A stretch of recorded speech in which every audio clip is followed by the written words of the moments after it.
ఈరోజు భారతదేశంలో నరేంద్ర మోడీ మరియు భారతీయ జనతా పార్టీ యొక్క విధానాల వల్ల దేశవ్యాప్తంగా గ్యాస్ యొక్క సంక్షోభం అనేటువంటిది సంక్షోభానికి దారితీసినటువంటి ఘోరమైనటువంటి పరిస్థితి ఈరోజు భారతదేశ వ్యాప్తంగా నడుస్తూ ఉంది.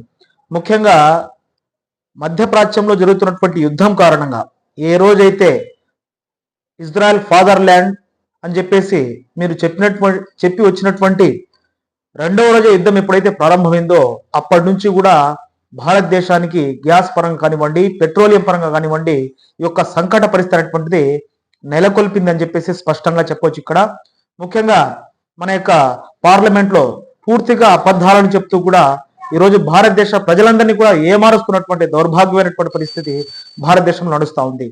ఇక్కడ పెట్రోలియం శాఖ మంత్రి అయినటువంటి మన యొక్క హర్దీప్ సింగ్ పూరి గారు కూడా గ్యాస్ యొక్క సంక్షోభం రాష్ట్ర వ్యాప్తంగా దేశవ్యాప్తంగా ఎక్కడ కూడా ఏ రాష్ట్రాల్లో కూడా లేదని చెప్పినా కూడా ఈరోజు భారతదేశం మొత్తం కూడా రాష్ట్రాల్లో, నగరాల్లో, కేంద్ర పాలిత ప్రాంతాల్లో, పల్లెల్లో కూడా క్యూ కట్టినటువంటి పరిస్థితి అనేటువంటిది కనపడతా ఉంది.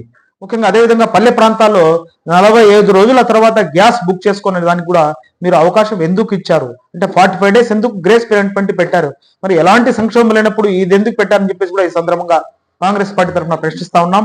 ముఖ్యంగా అదేవిధంగా దేశవ్యాప్తంగా కూడా క్యూ లైన్లు అనేటువంటివి విపరీతంగా పెరిగిపోయినాయి మరి గ్యాస్ కొరత కారణంగా. ఇవన్నీ కూడా మీరు పార్లమెంట్ సాక్షిగా అబద్ధాలను చెబుతూ ప్రజల్ని ఏమారుస్తూ ప్రజల్ని మభ్యపెడుతూ కూడా యొక్క పబ్బం గడుపుకోవాలని చెప్పేసి కూడా ఇంకా చూస్తున్నారంటే ఎంతో దౌర్భాగ్యమైనటువంటి పరిస్థితి ఈరోజు భారతదేశంలో నడుస్తూ ఉంది. అదేవిధంగా దేశం మొత్తం కూడా క్యూ లైన్ లో నిలబడింది. గుజరాత్ లో అనేక రకమైనటువంటి ఫ్యాక్టరీలన్నీ కూడా ఈ యొక్క గ్యాస్ సంకటం కారణంగా పూర్తిగా నిలబడేటువంటి పరిస్థితి కూడా ఈరోజు దేశంలో దాపురించిందంటే దానికి పూర్తి కారణం, పూర్తి బాధ్యత అనేటువంటిది నరేంద్ర మోదీ మరియు భారతీయ జనతా పార్టీ అని చెప్పేసి కూడా ఈ సందర్భంగా చెప్తా ఉన్నాం.